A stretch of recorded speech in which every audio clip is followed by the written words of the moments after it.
Voici une carte montrant le pourcentage d'adultes très religieux par État. En l'observant, on remarque que cette zone du Sud est bien plus distincte que le reste.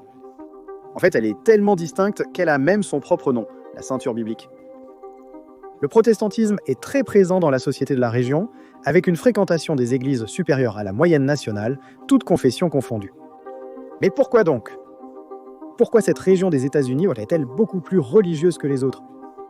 Je veux dire, la Nouvelle-Angleterre a littéralement été fondée par des puritains qui trouvaient l'Europe trop impie, et c'est aujourd'hui la région la plus athée du pays. Alors, qu'est-ce qui s'est passé ? Eh bien, pour comprendre ce revirement religieux et son intensité dans le Sud, il faut remonter jusqu'au tout début. Je veux dire, revenir littéralement aux fondations des 13 colonies, en commençant par Jamestown, en Virginie en 1607.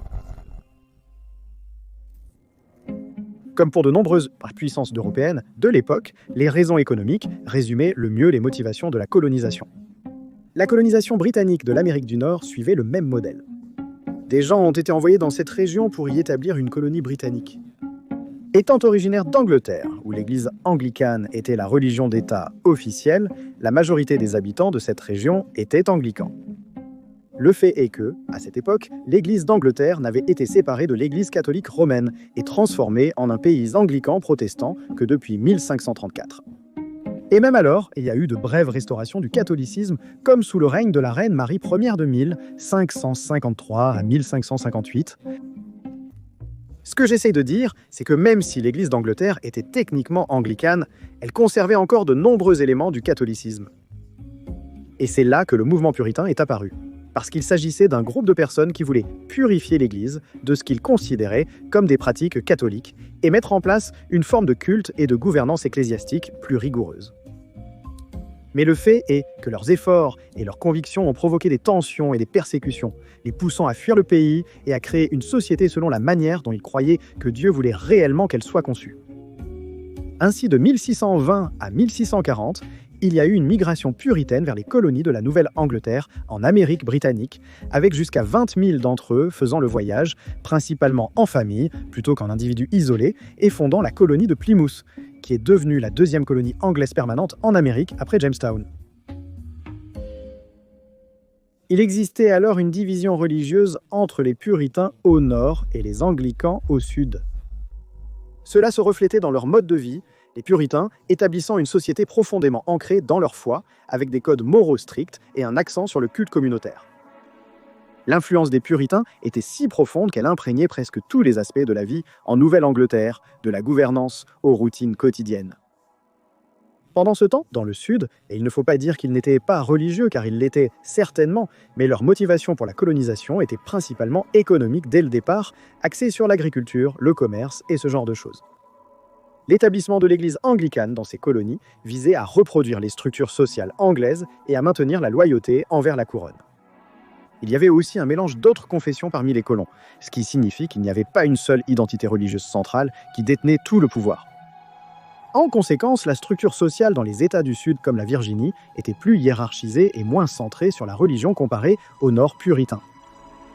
Puis les choses ont commencé à changer. Vous voyez, alors que les premiers colons puritains étaient très religieux, avec le temps, les deuxième et troisième générations de colons, nés dans le Nouveau Monde, ne partageaient pas toujours la même intensité de conviction religieuse, ni le même sentiment d'urgence qui animait leurs ancêtres. Certains ont même commencé à s'en désintéresser en raison des nombreuses exigences impliquées.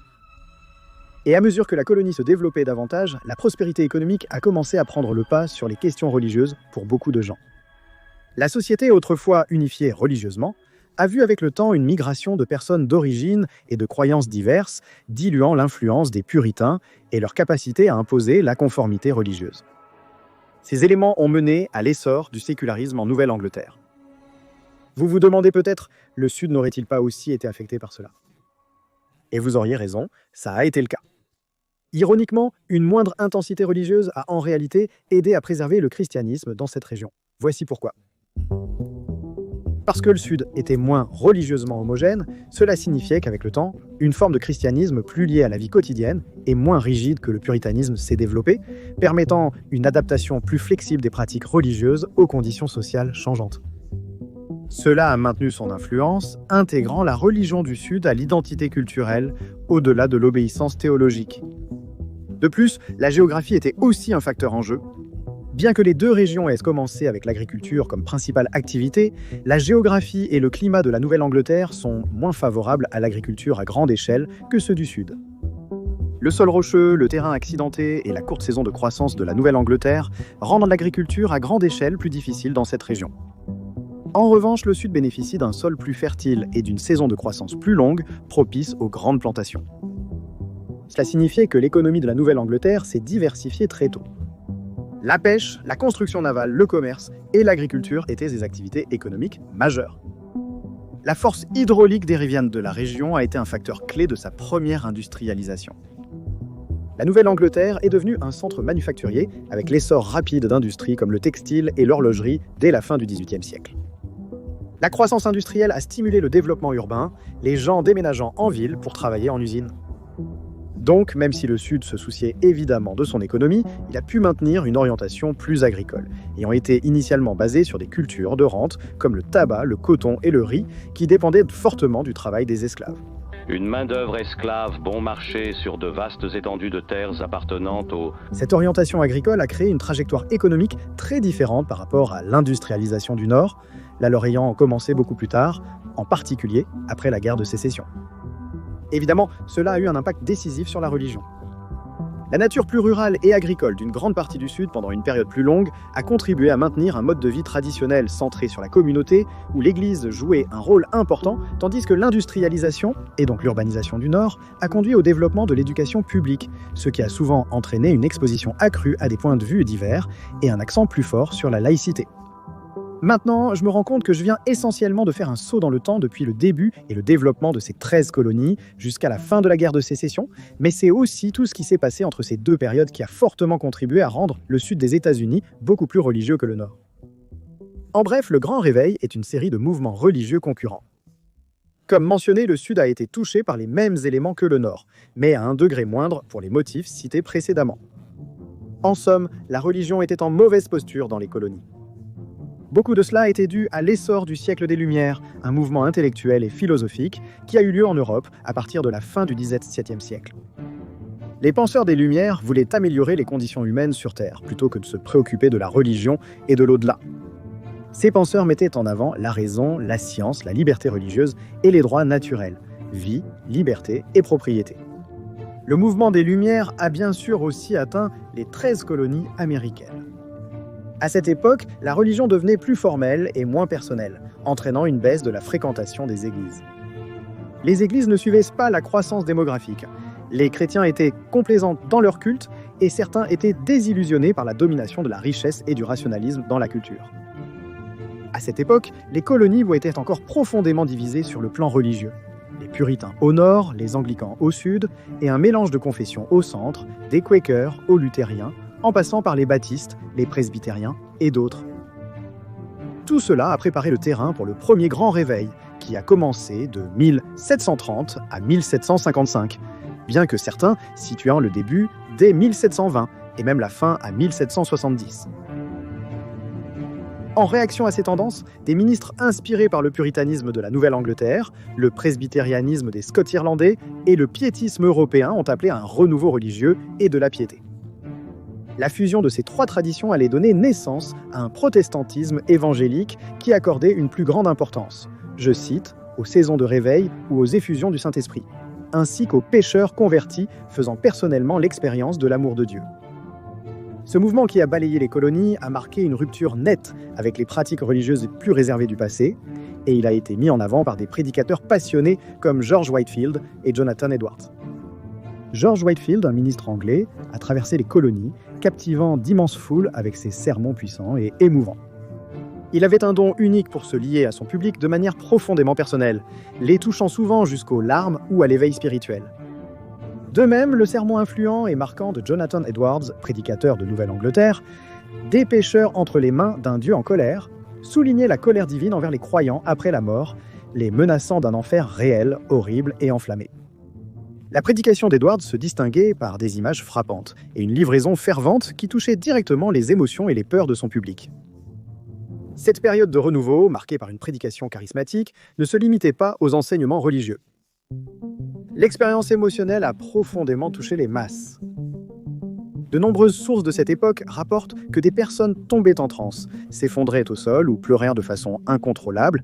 Et même si cela se passait à l'époque de l'esclavage et du racisme extrême, ces prédicateurs veillaient à prêcher à tous ceux qui voulaient être écoutés, brisant ainsi les barrières traditionnelles de classe et de race dans la pratique religieuse et bien sûr répandant largement leur religion. Cependant, ce passage vers une spiritualité plus émotive a été controversé, créant d'importantes divisions au sein des communautés religieuses. Le réveil a engendré deux groupes, les anciens Lumières et les nouvelles Lumières. Et oui, tout cela est lié à la division actuelle. En somme, les anciens Lumières, incluant puritains, baptistes et presbytériens, ont rejeté le mouvement de réveil, le qualifiant de simple expérience théâtrale plutôt que de vraie religion. Cela implique que les nouvelles Lumières ont embrassé ce renouveau. Ils voyaient les expériences émotionnelles et les prêches passionnés comme des manifestations divines et un renouveau nécessaire de la vraie foi chrétienne. Comme vous l'avez probablement deviné maintenant, dans le Nord, les vieilles Lumières étaient suffisamment puissantes pour conserver en grande partie leur emprise. Pendant ce temps, dans le Sud, les nouvelles Lumières, aussi nommées évangélisme, se sont rapidement propagées. Les églises baptistes et méthodistes sont devenues dominantes ici. Dans ces églises, on s'appuyait bien moins sur l'autorité religieuse à tous niveaux. Contrairement aux églises Old Light, qui pensaient qu'une éducation poussée était nécessaire pour interpréter correctement la Bible, les églises New Light estimaient que son sens était accessible à tous. À l'époque, si vous étiez un fermier qui se sentait appelé à prêcher et pouviez rassembler une congrégation, vous étiez déjà un ministre. Les prédicateurs baptistes étaient donc les plus nombreux parmi toutes les confessions. Et le Sud à cette époque était souhaité très rural, donc cette idée plaisait beaucoup aux gens qui n'avaient peut-être pas un accès régulier à une église. Cela, combiné au message inclusif d'offrir le salut à tous, quel que soit le statut social ou la race, a profondément résonné dans la société hiérarchisée du Sud.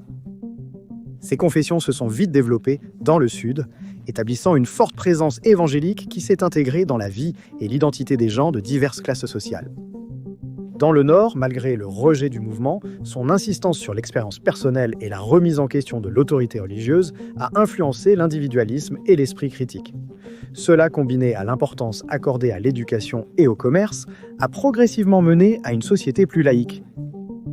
Et ce n'était que le premier grand réveil, il y en a eu encore deux, voire trois après celui-ci. Au moment où le deuxième grand réveil a commencé, vers 1795, les États-Unis étaient déjà officiellement devenus un pays indépendant. Le début de la révolution industrielle venait aussi tout juste de commencer aux États-Unis. Et le siècle des Lumières, même s'il avait commencé des décennies plus tôt, n'atteignait son apogée qu'à cette époque. Ainsi, ces deux éléments ont contribué à l'essor du sécularisme et à une focalisation sur le monde moderne et la science. Contrairement au premier grand réveil qui se concentrait sur les membres existants de l'Église, le second visait à attirer de nouveaux membres. Pour réengager les fidèles et attirer de nouveaux membres, les dénominations évangéliques ont recommencé à organiser des réveils sous tente dynamiques où la foi était renouvelée. Les premiers réveils sous tente ont débuté près des Appalaches, mais se sont vite étendus à la région des colonies d'origine. Ce n'étaient pas de petites réunions de réveil, mais des rassemblements de milliers de personnes à la fois. Cependant, les réunions de réveil n'étaient pas limitées à la frontière ni aux personnes blanches. Dans de nombreuses régions, surtout dans le Sud, les personnes noires organisaient des réveils séparés à l'époque. Les baptistes et les méthodistes collaboraient fréquemment pendant ces réveils, partageant la croyance au libre arbitre et à la rédemption individuelle. Les baptistes étaient très décentralisés, sans structure hiérarchique, et les prédicateurs vivaient et travaillaient parmi leurs congrégations, tandis que les méthodistes, en revanche, avaient une structure interne plus organisée.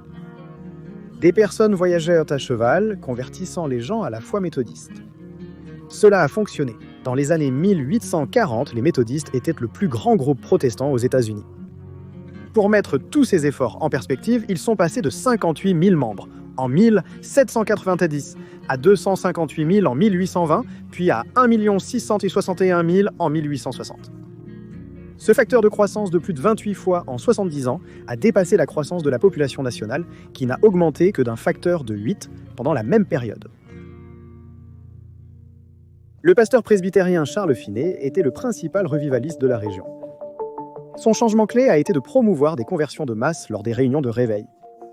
Les gens ne se convertissaient plus individuellement, mais en groupe avec leurs voisins, entraînant des conversions massives. Rien qu'en 1839, Finney a prêché à Rochester, dans l'État de New York, et a fait environ 100 000 convertis. Mais le second grand réveil a pris fin en 1840 à cause de la culture profondément enracinée de l'esclavage dans le Sud, ce qui a conduit à la division entre les sectes religieuses du Nord et du Sud durant les années 1830 et 1840. En fait, en 1845, les baptistes du Sud se sont séparés de la dénomination nationale baptiste aux États-Unis et ont créé la Convention baptiste du Sud pro-esclavagiste, car ils interprétaient la Bible comme soutenant l'esclavage. Le troisième grand réveil a débuté en 1855 avec la guerre de sécession qui a suivi de 1861 à 1865. Le mouvement s'est finalement terminé dans les années 1930. C'est vers la fin de ce mouvement que le terme Bible Belt a commencé à être utilisé dans les médias. Ce grand réveil n'a pas vraiment eu un impact profond sur la croissance du christianisme dans le Sud et son déclin dans le Nord, contrairement aux deux premiers. Il a été marqué par une plus grande promotion de l'activisme social. Cela s'est manifesté par la création de l'Armée du Salut et l'essor de l'Union chrétienne de jeunes gens. Cependant, cela a continué de croître rapidement durant cette période. Dans le Sud, de nombreux intellectuels de l'époque ont participé au mouvement et étaient de fervents défenseurs du christianisme. Ils ont essayé de toucher systématiquement les régions du pays où il n'y avait pas d'église pour y répandre la religion. Des intellectuels et érudits ont fondé des écoles et universités étroitement liées au christianisme, ayant une influence durable plus d'un siècle après. Ainsi, les églises protestantes américaines ont connu une croissance fulgurante durant cette période, malgré l'opposition de l'essor de la pensée scientifique, une force tout aussi puissante. La théorie de l'évolution et la critique de la Bible ont remis en question les croyances religieuses traditionnelles soutenant le réveil. Avec une industrialisation et une urbanisation croissantes partout, surtout dans le Sud après la guerre de sécession, puis une guerre mondiale quelques décennies plus tard, les priorités religieuses au blanc sont passées quelque peu au second plan. Ce passage vers le modernisme et une approche critique des textes religieux a progressivement érodé les fondements du troisième mouvement revivaliste. À ce stade de la chronologie, il y a eu 3 grands réveils qui ont créé et fortement promu l'évangélisme partout, surtout dans le Sud. Et on n'a pas encore fini, à vrai dire.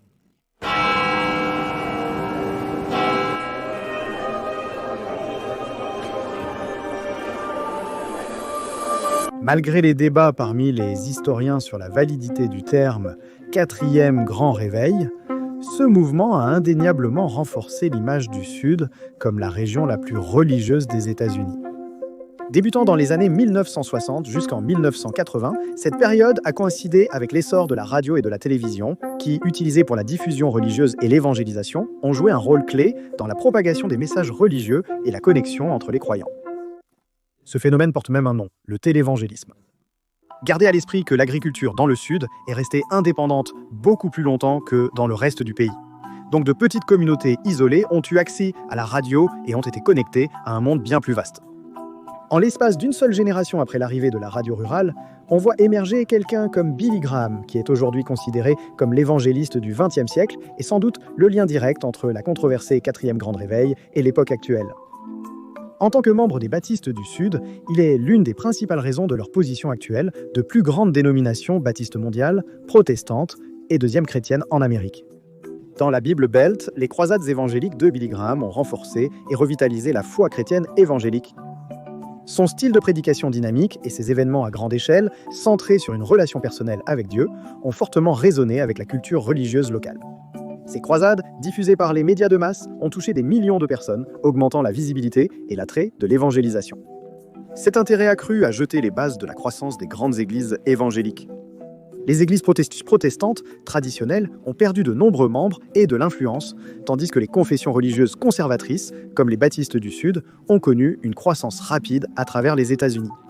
Bientôt, avec autant de membres, les méga-églises ont vu le jour. Et elles ont attiré l'attention pour la simple raison que 10 églises comptant 2000 membres étaient plus visibles que 100 églises avec 200 membres.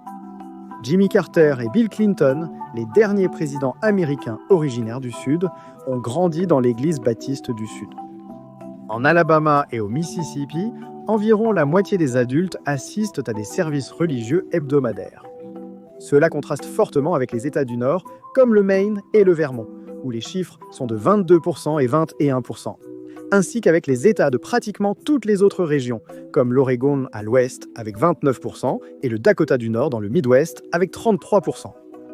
Cependant, il y a d'autres facteurs cachés en jeu que je n'ai pas encore expliqués. Parce que le Nord s'est industrialisé plus rapidement et n'a vraiment pas eu à dépendre autant de l'agriculture, ce sont des régions plus riches. Toutes les régions d'Amérique sont plus riches que le Sud. Voici la carte des États les plus pauvres en 2022. Vous constaterez qu'elle reflète souvent la Bible Belt. Et même si cela peut être dû à diverses raisons, comme la pauvreté volontaire, le manque d'éducation ou le manque d'opportunités, ils sont directement liés. Mais le fait est que tout comme le christianisme est en déclin dans le Nord depuis longtemps, maintenant c'est dans l'ensemble des États-Unis. Cela inclut la Bible Belt. Le christianisme, religion dominante aux États-Unis, a atteint un pic au XXe siècle avec 91% de la population totale en 1976. Ce chiffre est tombé à 73,7% en 2016 et à 64% en 2022. Ironiquement, les églises baptistes du Sud, impopulaires dans le Nord, sont en déclin partout, sauf en Nouvelle-Angleterre. En effet, c'est la seule région des États-Unis où les églises baptistes du Sud ont connu une croissance. Dans l'ensemble, le christianisme est en déclin aux États-Unis pour plusieurs raisons, dont certaines reflètent en fait les mêmes causes qui ont mis fin au grand réveil, comme la montée du rationalisme et de la science. Mais aussi à cause de nouveaux facteurs, comme la diversification multiculturelle de l'Amérique et l'immixtion croissante de la religion dans la politique, ce qui a désillusionné beaucoup de gens, surtout les jeunes générations. Un nombre croissant d'Américains se déclarent désormais sans affiliation religieuse, souvent appelés les non-affiliés. Et non pas ces nonnes-là. Ce groupe inclut les athées, les agnostiques et ceux qui décrivent leur religion comme rien de particulier. La hausse des non-affiliés reflète un désengagement croissant envers la religion organisée. Avec la population chrétienne des États-Unis, qui devrait passer sous les 50% d'ici 2070, ce qui en ferait une religion non majoritaire pour la première fois dans l'histoire du pays, peuvent-ils faire quelque chose pour stopper cela? Ce n'est pas seulement un problème du Nord ou du Sud, mais un problème national. Ou plutôt, est-ce vraiment un problème? Merci d'avoir regardé.